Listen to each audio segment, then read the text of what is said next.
Hola, ¿qué tal? Buenas noches. Nuevamente aquí recibiéndolos en en este lugar ya preparado para el tema que sigue, el tema de ecumenismo.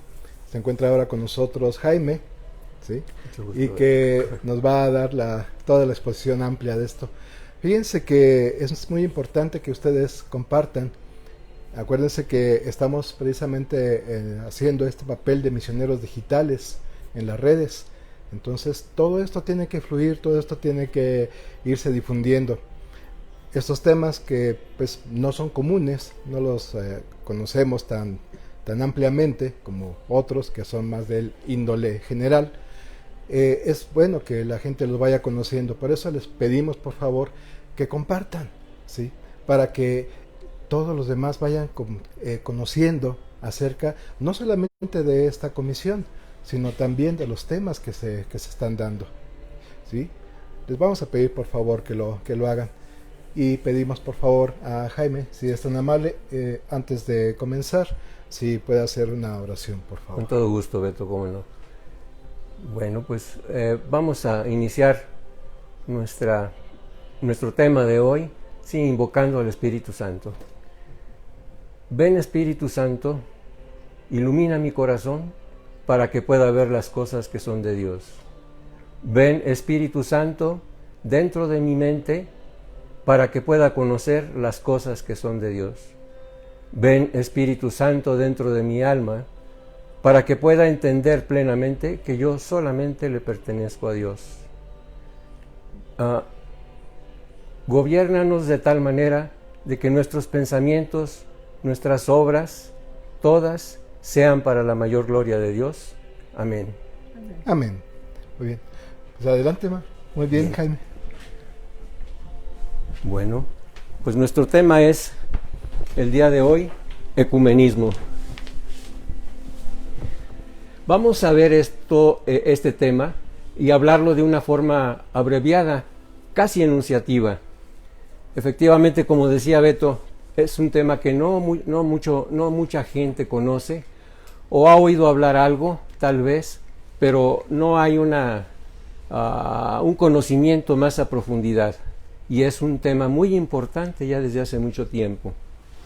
Vamos a hablar brevemente sobre qué significa esto de ecumenismo, qué nos narra al respecto la historia de la Iglesia, por qué es necesario el trabajo ecuménico, cómo podemos y debemos trabajar en esta tarea tomando en cuenta lo que nos indica la Iglesia, cómo se organiza la Iglesia para emprender esta tarea, qué documentos podemos consultar para profundizar sobre la tarea ecuménica, qué es el ecumenismo espiritual y, por último, cuál es la comisión que trabaja en favor del ecumenismo en la diócesis de Querétaro. Vamos a iniciar con la explicación del significado de la palabra ecumenismo desde tres perspectivas, atendiendo en primer lugar a la etimología, luego a un significado amplio que es punto de partida y por último un significado concreto para todos los cristianos. El primer significado que vamos a analizar es el etimológico. Ecumenismo viene de la palabra griega oikomenikos y esta a su vez de oikumene, que significa tierra habitada o hogar, que traducida al latín se convierte en el vocablo ecumenicus. Esta palabra era usada por los romanos para referirse a la tierra habitada por el hombre, o más exactamente, a la totalidad de las tierras conquistadas, dándole una connotación de universalidad. De hecho, este término es utilizado por Constantino I el Grande para convocar el primer concilio ecuménico de Nicea en el año 325.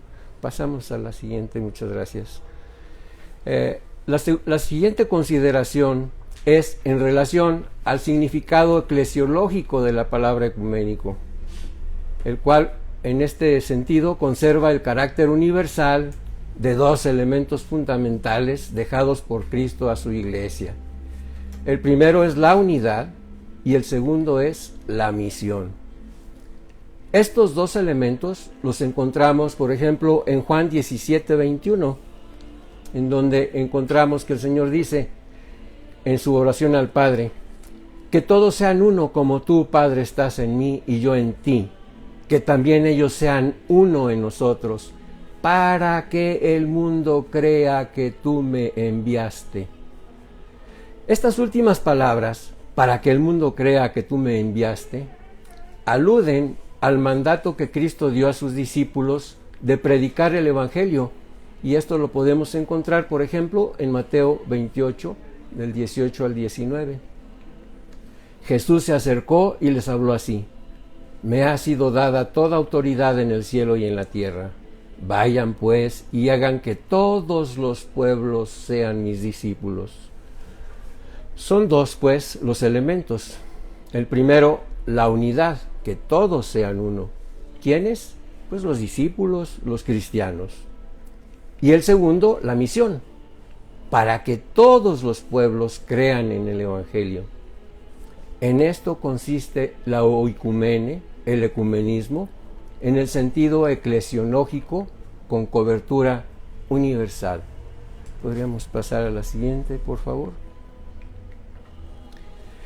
El tercer significado, dicho en su forma más simple, es el que se refiere al trabajo realizado por la Iglesia y que tiene como finalidad establecer la unidad de los cristianos, como lo vemos aquí en esta filmina.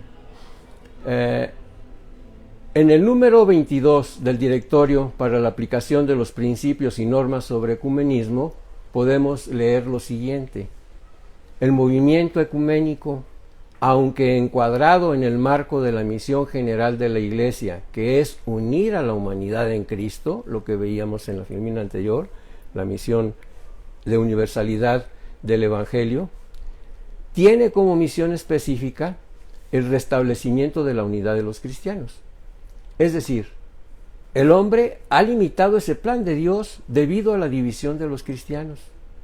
Es así que la oración de Jesús a su Padre rogando por la unidad retumba en la actualidad para despertarnos y nos convoca a trabajar por la unidad de los cristianos. ¿Podríamos pasar a la siguiente? Muy bien. En las siguientes 4 filminas señalaremos brevemente que la Iglesia no ha estado exenta de situaciones divisorias. Más bien, ha sido una constante en su historia. Aquí se señala cómo desde la misma época de los apóstoles ya había síntomas de situaciones que requerían corrección. Por ejemplo, en la carta a los Gálatas, San Pablo les hace ver cuán fácilmente se apartan de las enseñanzas que él les dio. En Gálatas 1:6 les dice: me sorprende que ustedes abandonen tan pronto al que llamó por la gracia de Cristo para seguir otro evangelio. En los siglos II y III, independientemente de las persecuciones, las cuales eran el pan de cada día para los primeros cristianos, un peligro más grave e insidioso fue la aparición de herejías en el seno de la Iglesia. Por ejemplo, el gnosticismo y el montanismo, a los cuales hicieron frente, entre otros, San Ignacio de Antioquía, San Ireneo y San Tertuliano. No me voy a detener a explicarlos, dado el tiempo del que disponemos, solamente los menciono para dar cuenta de que la división, como dije al principio de esta lámina, desgraciadamente, es un problema al cual la Iglesia siempre ha tenido que afrontar. Pasamos a la siguiente, gracias. En los siglos IV y V aparecieron las siguientes herejías, las cuales provocaron división: el arrianismo, el nestorianismo, el monofisismo y el pelagianismo. Los 3 primeros en relación a la cuestión de la naturaleza de Cristo. Arrio decía que el Hijo era inferior al Padre y por tanto no tendría una existencia eterna, sino que sería la primera criatura del Padre. El Concilio de Nicea en el año 325 proclamó el dogma católico de la consustancialidad del Padre y el Hijo en un único Dios. Posteriormente, en el Concilio I de Constantinopla, en el 381, se condenó al arrianismo. Nestorio afirmaba que en Cristo había dos personas distintas, una divina y una humana. Esto se combatió en el Concilio de Éfeso en el año 431. El monofisismo enseñó que sólo había una naturaleza en Cristo, la divina. El Concilio de Calcedonia en el 451 se defendió la verdad de la unión hipostática de las dos naturalezas de Cristo, la divina y la humana. Por último, el pelagianismo. Esta herejía niega totalmente el orden sobrenatural y la necesidad de la gracia para la salvación. La combatió San Agustín. Pasamos a la siguiente. A continuación, como ustedes pueden ver, omito referirme a los siglos VI al X para situarnos directamente a mediados del siglo XI, en el cual se da la lamentable separación de la Iglesia de Oriente. En el año 1054 se excomulgan mutuamente la Iglesia Católica de Occidente y la Iglesia Católica de Oriente. Los protagonistas son, por la parte oriental, el patriarca de Constantinopla, Miguel Cerulario, y por la parte occidental intervienen tres enviados del Papa León IX, Humberto da Silva Cándida, Federico de Lorena y Pedro de Amalfi, los cuales fueron a negociar con el patriarca acerca de algunos problemas que ya existían entre las dos comunidades. Sin embargo, no fueron recibidos por el patriarca, razón por la cual el 16 de julio del año 1054, en una celebración de la Divina Liturgia Ortodoxa, dejaron sobre el altar una bula de excomunión. El 24 de julio el patriarca contestó con otra bula de excomunión, por supuesto, pues no se iba a quedar atrás, también tenía posibilidad de hacerlo, en contra de los enviados del Papa y en contra del Papa mismo. Fíjense que un hecho curioso es que para esa fecha no había sido sustituido León IX, quien falleció el 19 de abril del mismo año. En vida mandó a los mensajeros, sin embargo él murió. Y el sucesor, Víctor II, inició su pontificado el 19 de abril del año 1055. Pasamos a la siguiente, por favor.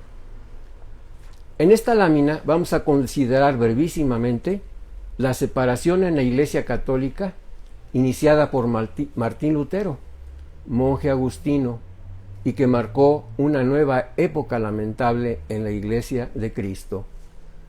Comenzó en 1517 con la denuncia de Lutero contra las disposiciones de la Iglesia en relación al asunto que llamó la venta de las indulgencias. Comenzó con algo en lo cual pudo haber tenido razón, pero se resolvió de una forma lastimosa.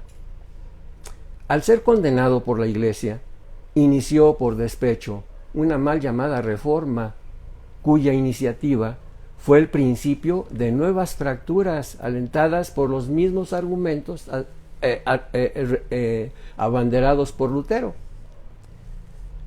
La libre interpretación de la Biblia, por ejemplo, así como señalamientos de lo que él consideraba errores doctrinales, y también la denuncia de comportamientos incorrectos por parte de dignatarios de la Iglesia Católica. La retórica y el ambiente de confrontación fue propicio y aprovechado de diferente manera. Por ejemplo, el rey de Inglaterra, Enrique VIII, solicitó a Roma la autorización para divorciarse de su primera esposa Catalina de Aragón, quien no le dio hijos varones, y por esa razón quería casarse con Ana Bolena. El Papa Clemente VII no autorizó, pero el rey de todas formas consiguió, mediante una ley del Parlamento en 1533, el divorcio que solicitaba. Esto inició la ruptura de la Iglesia de Roma con la Iglesia de Inglaterra, dando inicio así a la Iglesia anglicana. Y otras separaciones se dieron tanto por la interpretación libre de la Biblia como por iniciativa propia, alentados por las respuestas de súbditos de diferentes regiones en Europa, que aprovecharon para librarse de impuestos en forma de diezmos y de lo que consideraron imposiciones provenientes de la Iglesia. Tal es el caso de Ulrico Zwinglio y Calvino en Suiza y John Knox en Irlanda. Ese fue el principio del desarrollo de nuevas fracturas que se fueron sumando a las iniciales, al punto de que en el transcurso de 500 años de protestantismo, en la actualidad, el Consejo Mundial de Iglesias reúne a alrededor de 350 asociaciones cristianas de diferentes denominaciones. Las divisiones iniciales, desgraciadamente, no estuvieron exentas de derramamiento de sangre. No es el caso ahondar en esta etapa de la historia de la Iglesia. Simplemente tengamos en cuenta cómo es que se gestó la división que hoy vive el mundo cristiano. Podríamos pasar a la siguiente. En la actualidad hay un hecho innegable. La Iglesia de Cristo está dividida en tres grandes ramas: católicos romanos, católicos ortodoxos y protestantes. Profundicemos ahora haciendo algunas consideraciones acerca de esta división. Recordemos nuevamente la plegaria de Jesús al Padre que nos narra San Juan en 17:21. Aquí encontramos el punto central del desacierto de la división. En este texto podemos leer: que todos sean uno, como tú, Padre, estás en mí y yo en ti, que también ellos sean uno en nosotros, para que el mundo crea que tú me enviaste. Este texto nos lleva a varias conclusiones. 1. Estas 5 palabras, para que el mundo crea, deberían dejarnos en claro que la evangelización exige la unidad para que pueda ser fermento de fe en quienes no conocen a Cristo. 2.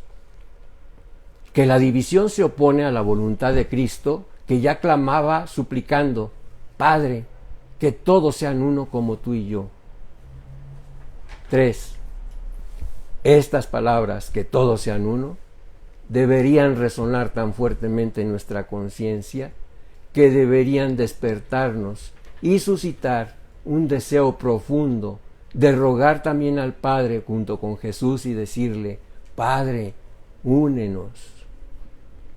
4. Tenemos que darnos cuenta de que la división es obra de los hombres y debemos propiciar, por tanto, un examen de conciencia, el cual nos debe conducir a expresar una doble solicitud de perdón a Dios y a nuestros hermanos. Y 5. Que estas mismas palabras deberían también simbrar fuertemente nuestra voluntad para aceptar que Cristo no fundó varias iglesias, sino una sola, y por tanto reforzar las acciones encaminadas para lograr la anhelada unidad.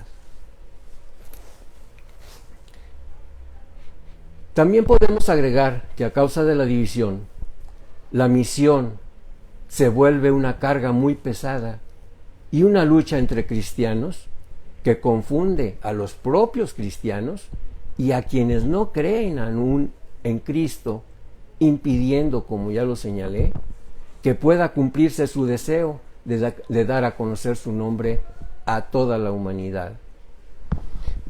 Utilizando las palabras del Papa Francisco, la división es un escándalo para el mundo.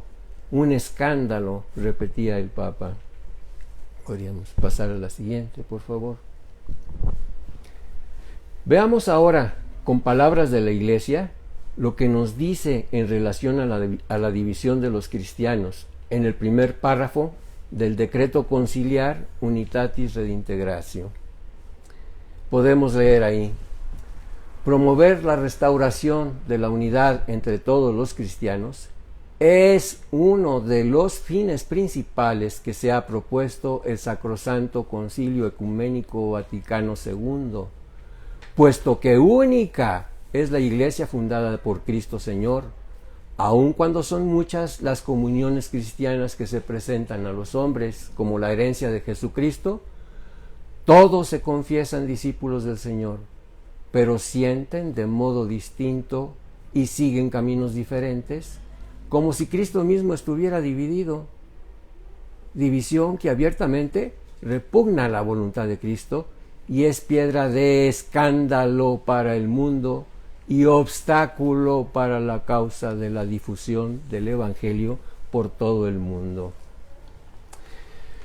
No hago ningún comentario al respecto, simplemente los invito a que se den la oportunidad de leer este decreto que fue preparado por el Secretariado para la Promoción de la Unidad de los Cristianos en el Concilio Vaticano II. Hasta aquí ya vimos a grandes rasgos algunos datos sobre cómo se ha dado la división de los cristianos y cómo ha evolucionado hasta la actualidad. Veamos ahora también brevemente qué se ha hecho en favor de la recuperación de la unidad. Entre los católicos y ortodoxos hubo hace siglos intentos de acercamiento. El Concilio II de León en el año 1274 y el Concilio de Florencia en el año de 1439. Desgraciadamente no se logró nada en concreto y seguimos divididos hasta la actualidad. Sin embargo, en la actualidad existen varias mesas de diálogo a nivel bilateral con varios patriarcados ortodoxos y una comisión mixta internacional para el diálogo teológico entre la Iglesia Católica y la Iglesia Ortodoxa en su conjunto. Podríamos pasar a la siguiente. Ahí está. Con nuestros hermanos protestantes, en el camino de la reunificación, también podemos señalar algunos acontecimientos. Por ejemplo, en 1908, el primer octavario por la unidad de los cristianos, iniciada por Paul Watson, un reverendo episcopaliano que regresó a casa aceptando la doctrina católica. Este octavario ahora se llama Semana de Unidad por la Unidad de los Cristianos y se celebra todos los años del 18 de enero al 25 de enero. Actualmente ya podemos encontrar en la página web del Pontificio Consejo para la Promoción de la Unidad de los Cristianos todos los materiales sobre esa semana de oración del próximo año. Seguimos. Entre 1921 y 1925, los diálogos o conversaciones de Malinas en Bélgica entre católicos y anglicanos. Esta los inició el cardenal Desiré Joseph Mercier. Que no hay que confundir estos diálogos con los 6 documentos de Malinas del cardenal Suenens. Estos se prepararon entre el año 1974 y 1986. Otra de las actividades fue que entre 1962 y 1965 en el Concilio Vaticano II se invitaron observadores de otras denominaciones cristianas, entre ellos asistieron protestantes.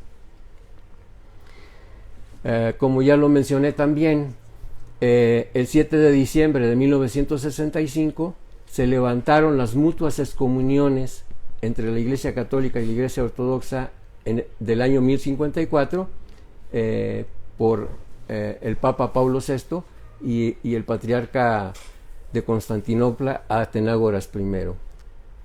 Podríamos pasar a la siguiente. Gracias. Bueno, pues la división que provocaron los protestantes también provocó que ellos mismos se vieran en la necesidad de hablar entre ellos para propiciar algún tipo de unidad. Y hubo varios intentos, podemos mencionar entre ellos, en 1846, la Alianza Mundial de Hombres, a la cual asistieron cerca de 1000 diferentes representantes de iglesias de 11 países del mundo, entre ellos europeos. Participó también Canadá y Estados Unidos. En 1910, la Conferencia Misionera de Edimburgo, de la cual se surgen 4 movimientos.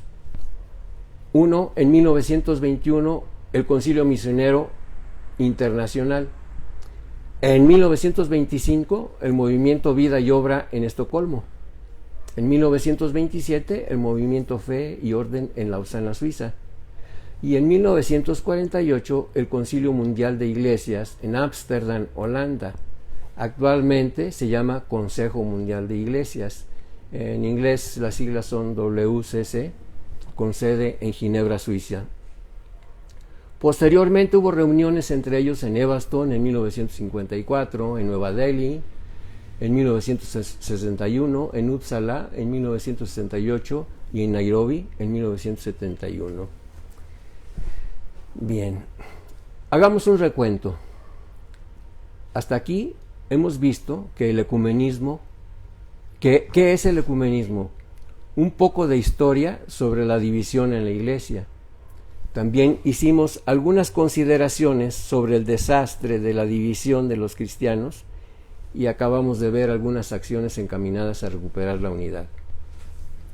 Ahora vamos a ver algunos datos sobre la actividad ecuménica de la Iglesia Católica a partir del Concilio Vaticano II. En primer lugar, la creación del Secretariado para la Promoción de la Unidad de los Cristianos, instituido por San Juan XXIII el 5 de junio de 1960 en la etapa preparatoria del concilio. Este organismo, en 1988 el Papa San Juan Pablo II, con la Constitución Apostólica Pastor Bonus, lo transformó en Pontificio Consejo para la Promoción de la Unidad de los Cristianos. Podríamos pasar a la siguiente, gracias. Ahora voy a mencionar algunas acciones del secretariado previas al inicio del concilio y durante el concilio. Se invitó a hermanos separados a participar como observadores en el concilio y desde luego se les atendió a los representantes de las diferentes comunidades eclesiales no católicas presentes como observadores en el concilio. El secretariado preparó y publicó el decreto sobre ecumenismo Unitatis Redintegratio, publicado el 21 de noviembre de 1964. No solamente participó en esto, también participó en otros documentos. El documento Nuestra Aetate, que es en relación al diálogo interreligioso, y también Dignitatis Humanae, que es sobre la libertad religiosa, y también sobre el texto Dei Verbum. Pero bueno, eso es las actividades pues del secretariado. Podríamos pasar a la siguiente.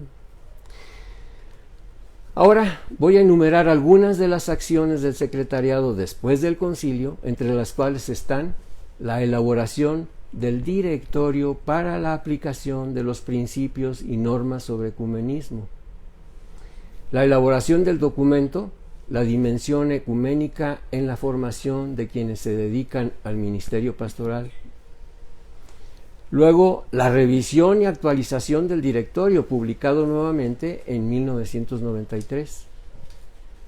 También, desde luego, la promoción del diálogo con los hermanos separados y encabezar y orientar la acción ecuménica en la Iglesia Católica. Es importante recalcar, como ya lo dije, que en la actualidad el organismo que guía el trabajo ecuménico en la Iglesia Católica es el Pontificio Consejo para la Promoción de la Unidad de los Cristianos, al cual se le puede referir con las siglas PCPUC. La dirección de su portal de internet lo podemos ver en la parte inferior de la lámina. Forma parte del portal de internet del Vaticano, pero puede ser consultado directamente en esa dirección. En esta presentación podemos ver cómo está organizado el trabajo ecuménico en la Iglesia Católica. Desde luego en la parte superior está el Papa, enseguida está el Pontificio Consejo. Muy relacionado con el Pontificio Consejo se encuentra cada obispo diocesano, las conferencias episcopales, que pueden ser regionales o nacionales, dependiendo de cómo se organicen, el sínodo de las iglesias orientales, que son patriarcados que están en comunión con la Iglesia Católica, y organismos supranacionales, que como ustedes pueden ver, tienen mucho que ver con el Instituto de Vida Consagrada y Sociedades de Vida Apostólica. De los obispos diocesanos depende la Comisión Ecuménica Diocesana. Es muy importante mencionar lo que dice el directorio en el número 40. Dice: es responsabilidad de los obispos diocesanos, de los sínodos de las iglesias orientales católicas o de las conferencias episcopales establecer las normas según las cuales las personas o las comisiones más abajo citadas, desde luego con el ecumenismo que tiene que ver, llevarán adelante las actividades que se les atribuyen y velarán por la aplicación de dichas normas. Sí. Entonces, ¿quiénes deben participar en el trabajo ecuménico? ¿Solamente los obispos y los responsables de las comisiones ecuménicas? No, sino todos debemos participar en esta tarea. Así lo señala, entre otros, el número 58 del directorio, en el cual podemos leer: la preocupación por la unidad está en el corazón de la concepción de la Iglesia. La formación ecuménica trata de que todos los cristianos estén animados por el espíritu ecuménico, sean las que fuere su misión y su función particulares en el mundo y en la sociedad. Hasta aquí la cita. Por favor, ahora miren la imagen de la derecha. Si no ven su foto, pues ya saben, ahí la pueden ustedes agregar, claro, porque todos estamos llamados a participar. Bueno, la siguiente. Bueno, dado que todos debemos participar, la siguiente pregunta es: ¿cómo podemos participar? Aquí está la respuesta, de dos formas. La primera, formando parte de las comisiones de diálogo con los hermanos separados, para lo cual es necesario tener formación. La segunda, poniendo en práctica el concepto de ecumenismo espiritual, del cual nos habla el decreto conciliar Unitatis Redintegratio y el directorio. Estas dos formas están íntimamente relacionadas, no son excluyentes. Por ejemplo, si tengo formación y estoy en alguna mesa de diálogo, debo hacer oración, debo estar convertido y debo dar testimonio de vida. No solamente doy testimonio con mis conocimientos. Por otra parte, quien no tenga la formación o no pueda participar en alguna mesa de diálogo, no por eso queda excluido de participar en este trabajo. Lo puede hacer a través de la oración y de un testimonio de vida que sea consecuencia de una verdadera conversión. Por tanto, ninguna de estas dos formas se rechazan entre sí. Ambas son necesarias. Si a alguien le falta formación, pues puede inscribirse a un curso de Biblia, o a uno sobre historia de la Iglesia, o a alguno sobre teología, o algún otro tema de su propio interés. Pero la verdad es que todos tenemos una formación mínima. Esa formación pequeña, por más elemental que sea, nos puede ser de utilidad para entender, por ejemplo, el valor de la oración. La siguiente, por favor. Hablando de oración, fíjense que me viene en mente este pasaje de Éxodo 17, 8, 13, el cual se resume en esta imagen. Ese pasaje nos narra la ocasión cuando Moisés ordenó a Josué preparar un ejército e ir contra los amalecitas. El hagiógrafo nos cuenta que mientras el ejército peleaba, Moisés levantaba el bastón de Dios y se imponía Israel. Y cuando cansado bajaba el bastón, se imponían los amalecitas. Aarón y Hur que habían subido con Moisés a una colina y se dieron cuenta de lo que pasaba, lo sentaron sobre una piedra y le ayudaron a mantener sus brazos en alto, de tal manera que al final del día el pueblo de Israel se alzó con la victoria. El diálogo con los cristianos de otras denominaciones no se puede comparar a un campo de batalla en el que pelean todos contra todos. Sin embargo, hay un elemento central al que hay que vencer, y este es la división. Todos quienes están implicados en el diálogo pueden unir sus manos para suplicar la unidad, y los católicos podemos, en todos los niveles, apoyar el trabajo del diálogo para que Dios ayude a vencer al divisor. Esto quiere decir que, aunque no todos participemos en el diálogo, todos tenemos la obligación de rogar a Dios por esa intención, por la unidad de los cristianos. Tal vez esta intención no la tenemos entre las que comúnmente tenemos presentes en nuestras oraciones, pero es necesario darnos cuenta del trabajo arduo que la Iglesia realiza. Nuestra oración debe ser sin cansancio, debe ser una oración incesante, porque la tarea no es nada fácil. Recordemos que a partir del Concilio Vaticano II han transcurrido 55 años y el diálogo aún continúa. Recordemos que con la Iglesia Ortodoxa llevamos 1000 años alejados unos de otros. Recordemos que a partir de 1517 con Lutero se ha dado una división aún más grave. Son tristes las palabras que leí en unos escritos. Primero rompimos la cruz de Cristo en dos y luego la hicimos astillas, haciendo referencia obvia a estos dos acontecimientos. Con nuestros hermanos protestantes llevamos 500 años de distanciamiento y las heridas, en lugar de disminuir, se incrementan, sobre todo con aquellos que son más bien sectas que se autodenominan cristianas y con las cuales es más difícil entablar un diálogo formal. El padre Jesús Galván ya nos explicaba por ahí, nos decía que había cerca de 30,000. O sea, todo un desastre.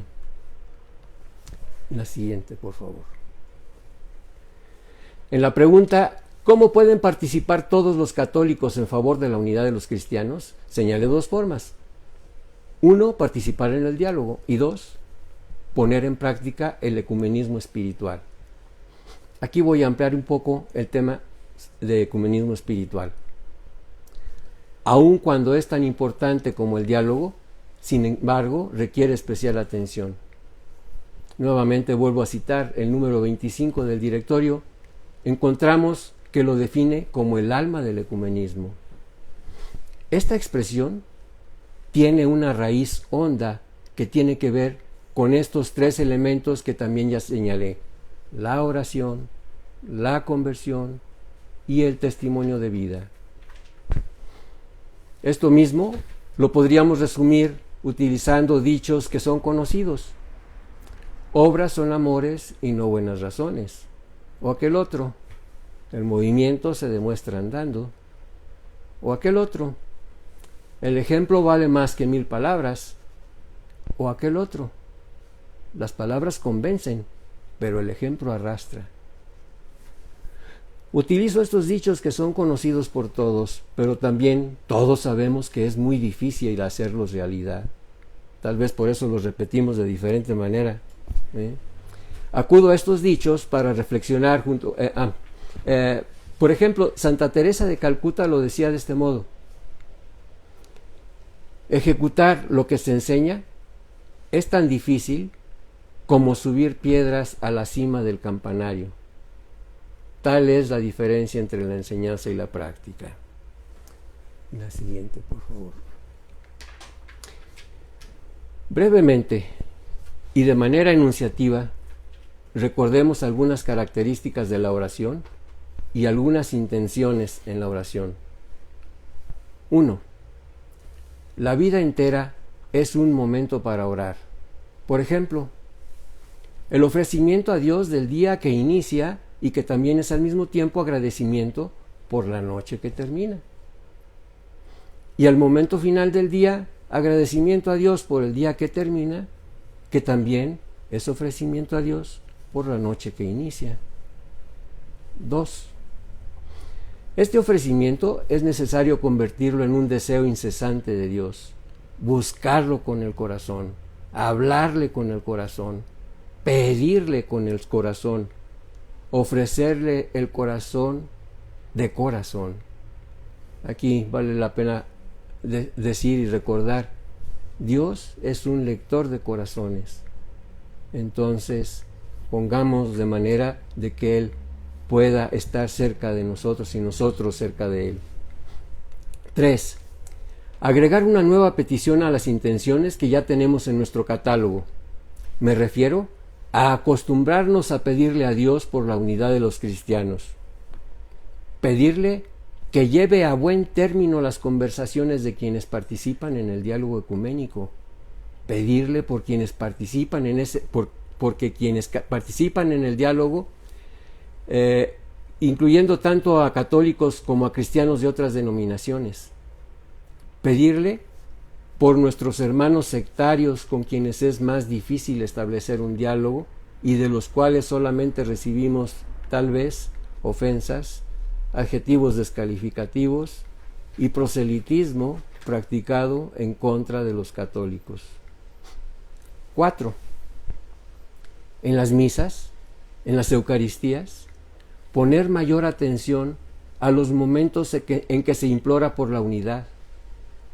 Hay varios momentos en la Eucaristía en lo que esto se repite la palabra unidad.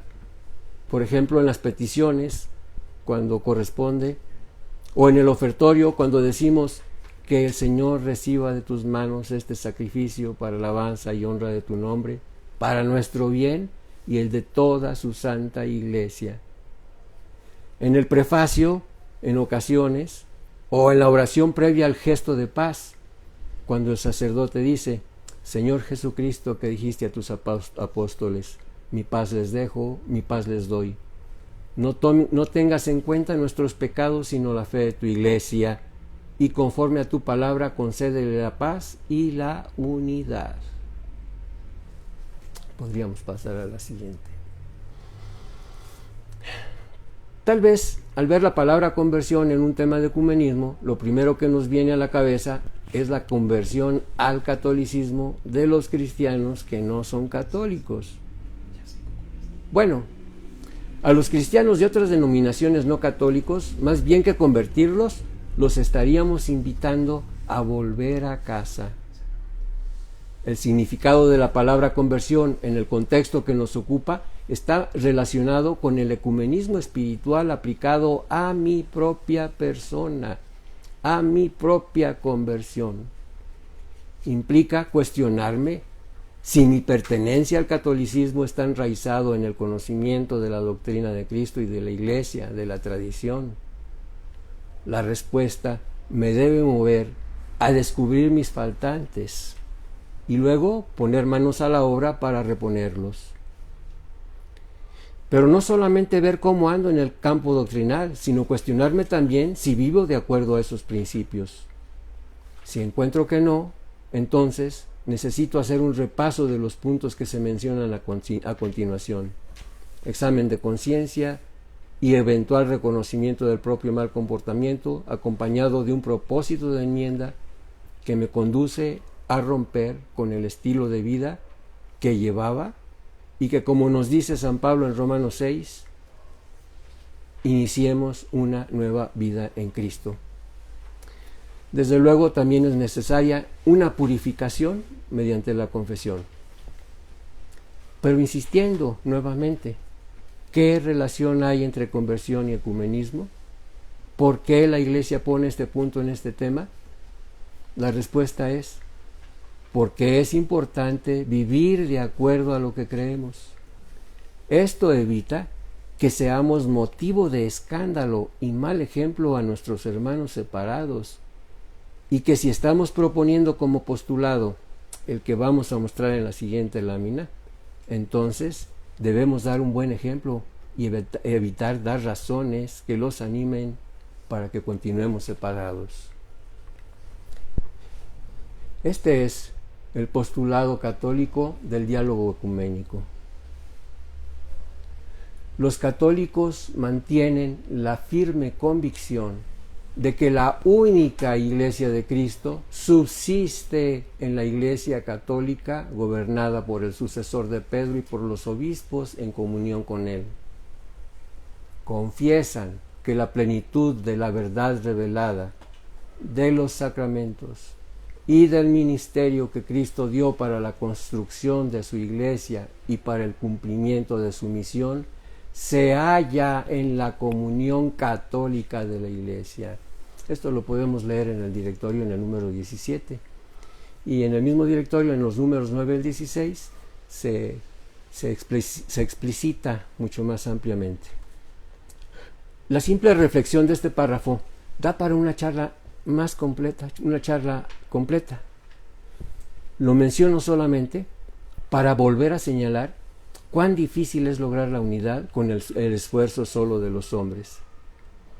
Es el Espíritu Santo quien va a guiarnos por el camino hacia la unidad. Las llaves de la unidad, las cuales son la humildad para reconocer las propias faltas de cada denominación cristiana cometidas unos en contra de otros, y para reconocer los errores doctrinales, y para reconocer y aceptar el primado de Pedro. La otra llave sería el amor en forma de caridad, comprensión y apego a la verdad. La verdad, la cual no puede ser sino una manifestada en la diversidad de los miembros de la Iglesia, de acuerdo al reparto de los dones del Espíritu Santo. Unidad en la diversidad, unidad en la verdad. Así lo propone el Papa Francisco. La siguiente, gracias. Por último, voy a redundar un poco sobre la Comisión Edirac. Y digo a redundar porque pues ya lo vimos ayer con Felipe y antier con el padre Jesús Galván. Edirac alude a las siguientes actividades o dimensiones: ecumenismo, diálogo interreligioso, apologética y SEBIN.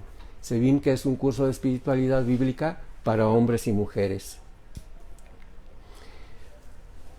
Aquí tenemos algunos datos de la Comisión Edirac en la diócesis de Querétaro. Está la página web, está el actual responsable de la comisión, que es el padre Sergio Corona Magaña, y menciono que hay fotografías ahí en la página donde se pueden ver diferentes eventos que se realizaron. Entre ellos se encuentran artículos sobre la Semana de Oración por la Unidad de los Cristianos en enero del 2014. A continuación se mencionan algunas de las actividades y aportaciones desarrolladas por la Comisión en la diócesis y que también podemos encontrar ahí en el mismo portal. Mencionan que el 30 de abril del 2014 vino a Querétaro el padre Flaviano Amatuli a un congreso apologético. También se mencionan algunos folletos preparados por el padre Jesús Galván, orientación para formar pequeñas comuniones Edira, y acciones básicas de un proceso de evangelización, la familia ante la ideología de género. Ahí podemos encontrar también en la página algunos recursos como el Catecismo de la Iglesia Católica y la Biblia. Sí. Por último, hagamos un pequeño resumen de lo que hemos visto. Explicar qué es el ecumenismo. Repasar a grandes rasgos la historia de la división en la Iglesia, sus causas y consecuencias. Mencionar cuáles son las actividades de la Iglesia Católica en favor de la unidad y cómo se realizan a través del diálogo, practicar el ecumenismo espiritual. Y por último, pues invitar a todos ustedes están invitados a trabajar por la unidad de los cristianos, a participar en sus parroquias, a participar en lo personal, en sus momentos de oración, agregar esta intención en sus oraciones. Es muy importante y creo que pues el tema, pues como ustedes pueden ver, es muy amplio. Se pueden ampliar cada una de estas partes que nosotros vimos. Y desgraciadamente, como les comentaba, no hay mucha difusión acerca de este trabajo que la Iglesia realiza de una manera pues bastante sistemática, sobre todo si nos ponemos a analizar en la página web del Pontificio Consejo para la Unidad de los Cristianos. Podemos encontrar ahí una inmensidad de textos que se han escrito a propósito de todo el trabajo de pues tratar de encontrar la unidad entre los cristianos. Pues muchas gracias.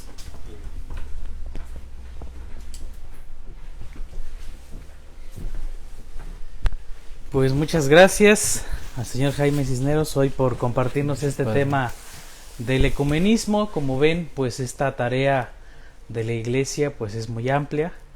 Me gustaron unas palabras que dijo Monseñor Franco Coppola en una entrevista en Veracruz, precisamente decir la Iglesia Católica no solamente es la misa, ¿verdad?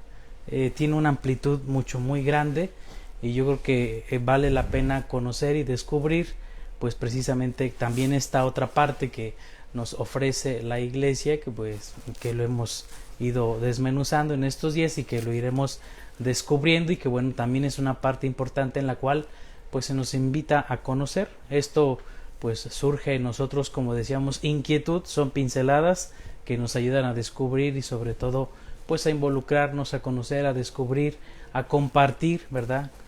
Ser misioneros digitales, como ya lo hemos dicho en otras ocasiones, para que otros pues puedan descubrir qué es lo que hace la Iglesia en estos temas, en estas cuestiones. Pues les agradecemos hoy el haberse conectado, los esperamos mañana. Aún siguen estos temas pues muy interesantes en estas semanas de formación. El Señor esté con ustedes. Y con tu espíritu. La bendición de Dios Todopoderoso, Padre, Hijo y Espíritu Santo, descienda sobre ustedes y les acompañe siempre. Amén. Amén. Que pasen muy buena noche. Nos esperamos mañana.